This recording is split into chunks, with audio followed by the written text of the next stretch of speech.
And some other interesting news, not related to this video, but I'm gonna go ahead and say it. Megyn Kelly, boom, see ya, out of here. As Paula Abdul once said in one of her songs, up, up, up, up, bye, up, up, up, up, bye. What the? Stand by, stand by. Jay Snip.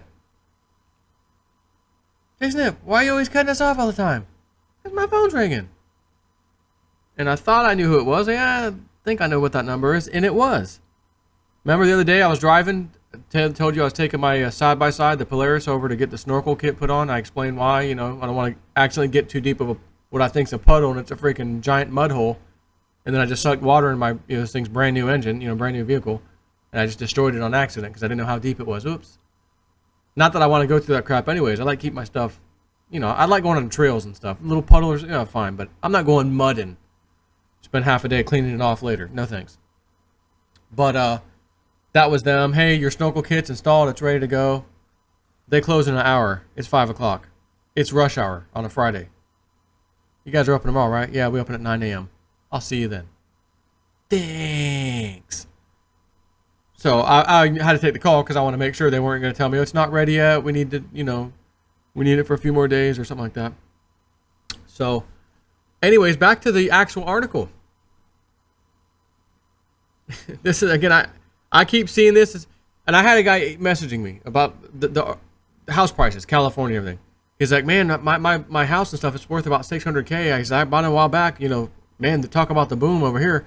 I'm considering, he's like, man, how's Tampa in that area? I was like, dude, I've lived in this area, generally speaking, little different places, but generally around Tampa. I'm like, it's fine down here, yeah, come on down, son.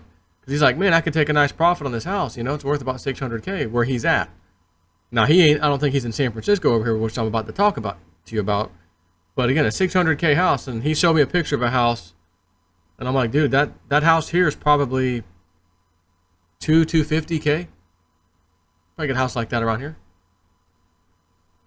And I don't know if he was showing me his house or just a house he was interested in. I'm not sure, but long story short, you can get that here for $250, like for sure. Now, granted, you're going to go in this area, that area. It makes a little difference, obviously. Well, you're not going to get that at $250 and you're on a lake, a big lake, or a river, or you're right on the coast. You know what I'm saying? Anyways, first, let me read it a little bit, and then I'm going to show you this picture. Oh my gosh. My goodness, my friends. The smallest home, this is Zero Hedge, the smallest home ever listed in San Francisco can be yours for $650,000. But wait, there's more. A 480 square foot tiny home. Joe, did you say 1,480? Oh, no. Don't try that on me. 4 does not sound like 14. Don't try it. Okay? I said 4. 480 square foot. I'm trying to think, is this freaking room I'm in? I've got 480 would be 14. Let's see, we'll call this right off the 500 feet, right? We're talking about 25 times 25. I don't think it's quite that big. I'm thinking my room is 15 by 17. So not quite 480 over here at Snippy Land in this little room. Of course, I got this 2 little garage piece next to me in this little outbuilding, whatever you want to call this, office. That certainly is bigger than that. It's probably 600 something square feet. I'm just trying to wrap my head around this. 480 square foot tiny home in Visitacion Valley, an ultra trendy neighborhood in San Francisco, California, is one of the smallest homes ever to be listed in the area. With a price tag of $650,000, they literally shoved, you're going to see, they shoved this in between 2 houses. With a price tag of $650,000, it is an affordable piece of real estate for the first-time millennial home buyer in the country's most overvalued housing market. This small valley, whatever, I can't pronounce that, Visitacion, whatever, Valley wooden shack looks similar to a mobile home from the Canadian television series Trailer Park Boys. Is a real fixer-upper with the opportunity to remodel and rebuild on much of the 2,500 square foot lot. Here we go. Let's take a look at this, shall we? Whoa. There she is, squeezed in up here. Hey, there you go. I thought, and look at it, roof's missing tiles. You can see this. It needs a little work, a little dirty. Looks like it. Now inside, not looking too bad. Although, look at that roof. Hold on. I see a little tile issue here, and a real scary looking tile issue here that looks like they put foam. That's foam. That's hardened foam up there. Some kind of jabroni tactic. And then that huge backyard of yours to, you know, put all your prepper supplies and... Oh, wait a minute. But you could do a hydroponic garden, a stacker system, easily back there, by the way. So, my goodness. The more I see this stuff, the more I say, well, I know the elite told Lindsey Williams they weren't going to prop the bubbles, but they could, but they're not going to because Trump's in the power. Market's not looking good, but, you know, he also said the market's pretty much topped. He did say that. And then he thought, well, the next, you know, you got some years to deal with some good times with Trump. He said, but don't be surprised. Don't be surprised if you see some of these things I've talked about, you know, 6 months from now, you look back and say, oh, wow, Lindsey said this. So, I was left confused. You said years out, but then a few months from now, you'll see some of this stuff. Not one thing, but some things. Plural. Was he trying to give the old hint? The old... Something's fixing to happen in the next few months, people, but I can't really tell you, so I'm just going to tell it to you like this. Is that what Lindsey was doing? Joe, you could call him. You have his phone number. I do. But if he said it like that, he said it like that for a reason. I'm not going to call. I feel it's got to be really important for me to call.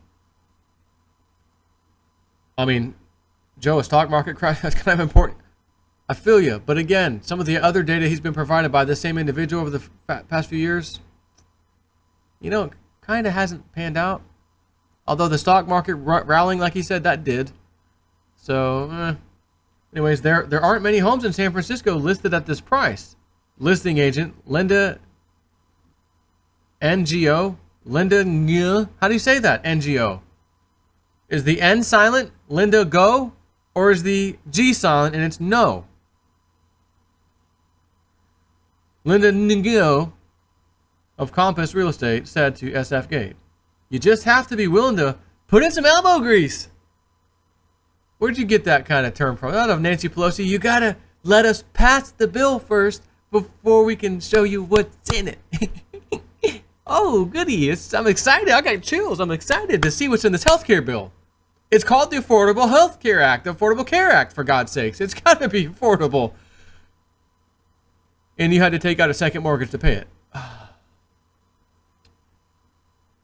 You just have to be willing to put a little elbow grease in. That's yours for $650K. Ngo said proposals to expand the property into a 900 square foot home are available from the seller. And with approval from city officials, there is potential to construct a tiny home mansion with space up to 3,500 square feet. The architect said you could potentially build up to 75% of the lot, she said. Right now, the home takes only about a third of the lot. There's so much potential. I checked comps, and there are homes in the area selling for $1 million. Miss Nigo. Okay. You gotta say it like Mr. Gershon. Okay. Were those other homes you comped 480 square feet, or were they 1,500, 2,000, 3,000 square feet? Just, you know, want to compare apples to apples, and not apples to diamonds. While these type of distressed properties have been quickly acquired by property contractors and developers, and or even millennial first-time buyers, it seems that the San Francisco Bay Area real estate market could be headed for a slowdown. Total sales for the Bay Area dropped 10% compared with August 2017. According to the latest CoreLogic report, sales did increase 1.8% compared with July, but the total volume was nearly 18% below the August average, dating back to 1988. Whoa. And the lowest since August 2011. Sales activity for the summer, June through August, collapsed to a 7-year low, said CNBC. Much of the recent slowdown can be attributed to the lack of affordable inventory on the market, said Andrew Lepage of CoreLogic analysts in a release. Unlike the frenzied market of mid-2000s, you could say it. You don't have to say mid-2000s. You could just say it. 05 and 06. You could say it, Andrew. Andrew? Yeah, Andrew. What is this?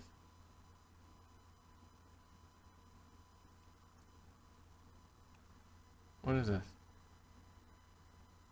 New offline message.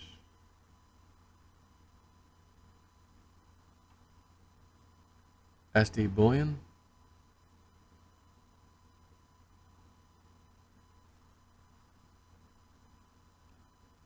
I'm not sure why I got this mail, but whatever. Let me set that to unread, and I'll deal with that in a minute. He used Bitcoin or something to buy something at SD bullion, and they couldn't find the transaction, the Bitcoin transaction or something. I was copied on there, so we'll see. Maybe I can help him out.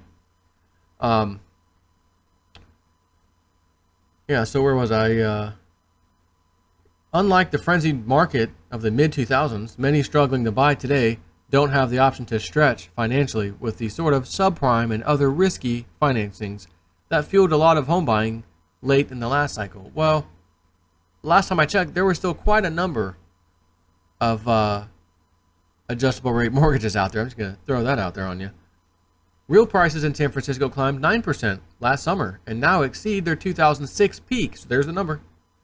By the year anyway, 2006 peak by more than 20% amid a thriving local economy, significant non-cash earnings by many tech employees, and buoyant foreign demand. The city is approaching high valuation risk, according to a UBS Global Real Estate Bubble report.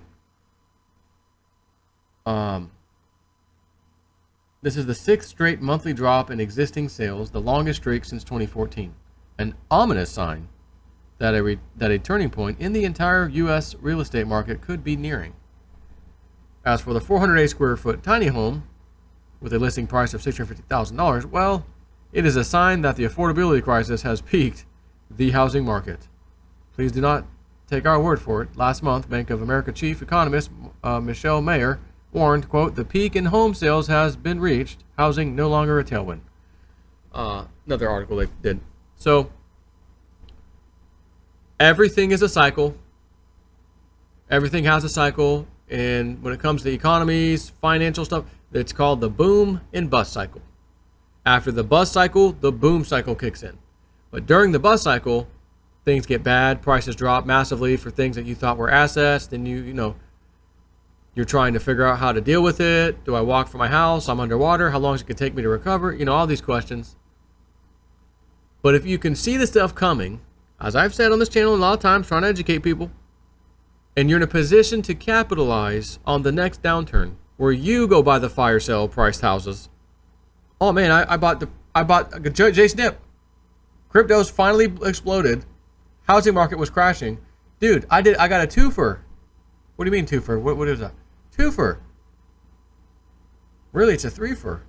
Because if cryptos go up, that's the three part of it. The other twofer part of it is, I got two houses for the price of one. Right? Two during a housing crisis, crashing prices, there were houses scooped up. The house that I lived in right before we moved here, which was rental, I looked it up and found that they paid, I got to think back, $125,000 for this house. Nearly 3,000 square foot or so, 2,800 maybe, somewhere around 3,000, 2,800 square foot. It is a two-story in a neighborhood next to other houses with riffraff next to me, if you recall. But it was a nice layout. My wife enjoyed that. Like, it was good. My wife liked that house. When that house was new, it was probably $250,000, I bet. Fire sale, $125,000. Times 2 is $250,000. You could have bought two of those, right? You rent one, you buy the other one and live in it, you're set. You got income coming in, your house here, your other house is paid for basically. But you got to have money and stuff to do that. So that's the other side of this. So anyways, just More in your face about the housing market. We got markets still crashing. It's Friday as I'm doing this video. Markets are closed. It's 5:14 p.m. So here we go. Dow Jones Industrial Average. Where did it close? What happened? Down 297 points, little over 1%. Although it climbed throughout the day, it was up to 24,904. It ended at 24,688. Basically, it was flat. It got up to about flat and then came down a little bit. Another rally back down, and then it ended here. If you had to, Joe, do you really think this crash? Do you really think a market crash is coming? Under normal circumstances, the things that I've studied all these years, I would say, hell yes, it's in your face. It's going to happen any day. I mean, it's here. And with the Democrats losing, and they may really want to go after this thing. You know, the deep state, basically. But all these years, we've seen miracles happen. Okay, why is that going up? The data says that's terrible. Why is that going up in price? See, we have another problem, though.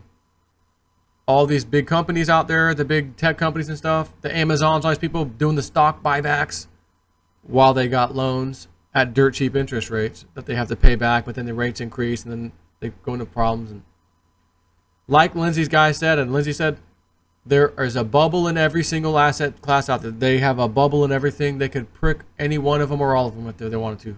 And if Hillary was in here, they would have been pricked, basically, is what he said. You'd already be dealing with it.